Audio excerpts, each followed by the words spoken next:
దిద్దుకోలేని నిర్లక్ష్యం. ఇంటర్ మూల్యాంకనంలో కొందరు అధ్యాపకుల ఇష్టారాజ్యం.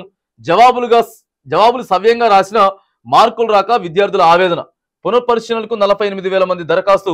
మరో 2,000 మంది రీకౌంటింగ్ విజ్ఞప్తి. ఇంటర్ బోర్డుకు ఫిర్యాదుల వెల్లువ. చూడండి, ఇదే ప్రతి సంవత్సరం ఇదే ముచ్చట.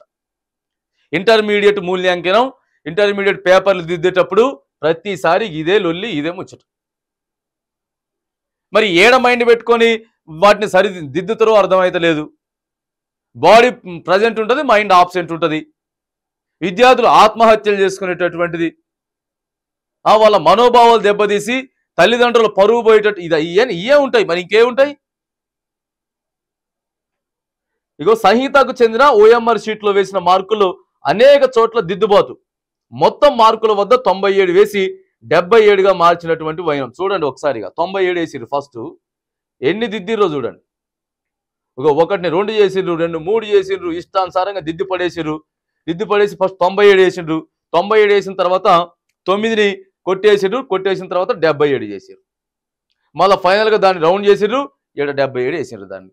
మరి ఈ రకంగా వాళ్ళు కౌంటింగ్ చేస్తే ఇక ఏమవుతుంది? ఎంపీసీ విద్యార్థి ఒకరికి భాషా సబ్జెక్టులో 21 మార్కులు వచ్చాయి. దీనిపై రీవెరిఫికేషన్కు దరఖాస్తు చేసుకోగా పరీక్షల్లో ఏకంగా 91 మార్కులు దక్కినాయట. ఆ జవాబు పత్రాన్ని పరిశీలించిన ఇంటర్ బోర్డు అధికారులు మూల్యాంకనం జరిగిన విధానాన్ని చూసి తలలు పట్టుకుంటా ఉన్నారు. హైదరాబాద్ జిల్లాకు చెందిన ఎంఈసీ విద్యార్థి ఎస్ సంహితకు మొత్తం 926 మార్కులు వచ్చాయి. తొలి ఏడాది కామర్స్ అండ్ అకౌంటెన్సీ పేపర్లో 100కి 98 వచ్చాయి. కానీ సెకండ్ ఇయర్లో 77 మాత్రమే దక్కాయి. వాస్తవానికి ఆ సబ్జెక్టులో ఆమె వేసుకున్న లెక్కల ప్రకారం కనీసం 95 మార్కులు రావాలా. ఈ విద్యార్థిని పునఃపరిశీలనకు దరఖాస్తు చేసుకోగా మార్కుల్లో ఎటువంటి మార్పు లేదని ఇంటర్ బోర్డు సమాచారం ఇచ్చింది. అనంతరం జవాబు పత్రాన్ని ఇంటర్ బోర్డు వెబ్సైట్ నుంచి విద్యార్థిని డౌన్లోడ్ చేసుకుంది. అధ్యాపకుడు తొలుత 97 మార్కులు వేసి తర్వాత దాన్ని 77గా మార్చినట్టు పేపర్లను చూస్తే స్పష్టమవుతుంది. పలు ప్రశ్నలకు మొదట ఇచ్చిన మార్కులను కూడా దిద్దినట్లు ఓఎంఆర్ షీట్లో కనిపిస్తోంది. ఈ విద్యార్థిని మార్కుల విషయమై నిపుణులను సంప్రదించి నిర్ణయం తీసుకుంటామని ఇంటర్ బోర్డులోని ఓ ఉన్నతాధికారి తెలిపినట్టు ఇక మనకు కనపడతా ఉన్నది. ఒకసారి అయితే ఏకంగా ఫలితాలే మొత్తం తారుమారైపోయింది. ఒక 2 సంవత్సరాల క్రితం ఫలితాలు మొత్తం తారుమారైపోయి గందరగోళమైనటువంటి పరిస్థితి ఇంటర్ బోర్డులో నడిస్తే ఆడ ఉన్నటువంటి విద్యార్థులంతా కూడా ఆత్మహత్యలు చేసుకున్నటువంటి విషయం మనం చూసినాం. మళ్ళీ ఇప్పుడు కూడా అదే కథ కనపడతా ఉన్నది. మరి వీళ్ళంతా లక్షల జీతాలు తీసుకుంటారు.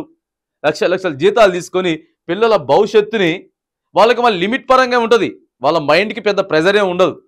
ఇగో రోజుకి మీరు ఇన్ని పేపర్లే దిద్దాలే, ఓ పూటకి ఇన్ని పేపర్లే దిద్దాలే, ఓ గంటకి ఇన్ని పేపర్లే దిద్దాలే, 1కి 2 సార్లు క్రాస్ చెక్ చేసుకోండి అని చెప్పి వాళ్ళని సెలెక్ట్ చేసుకుంటారు. వాళ్ళని సెలెక్ట్ చేసుకొని ఆడికి పంపిస్తే మళ్ళా అదే తంతు ఇంటర్మీడియట్లో. మరి విద్యాశాఖ మంత్రి ఇప్పుడు ఏడున్నది? విద్యాశాఖ మంత్రి ముఖ్యమంత్రి గారి చేతులు ఉన్నది. ఎవరినో ఒకరిని విద్యాశాఖ మంత్రి పెట్టండి ముఖ్యమంత్రి గారు, ఆయన ఆ డిపార్ట్మెంట్ని మొత్తం ఆయన చూసుకుంటాడు, మీకెందుకు అదనపు భారం, మీరు బాగా బిజీగా ఉన్నారని చెప్పేసి అన్నా కూడా ఆయన చేతిలో విద్యాశాఖ పెట్టుకుంటే ఇవాళ చూడండి ఇంటర్ బోర్డు అంతా కూడా రిజల్ట్ వచ్చేసరికి మొత్తం తారుమారు అయిపోయేటువంటి పరిస్థితి ఉంటుంది. ఇప్పుడు ఎవరికి వస్తుంది అది నష్టం? రాష్ట్ర ప్రభుత్వానికే కదా. ఇక రాష్ట్ర ప్రభుత్వమే మరి ఆ విద్యార్థులకి తల్లిదండ్రులకి ఏం సమాధానం చెప్తుందో మనం చూడాలి.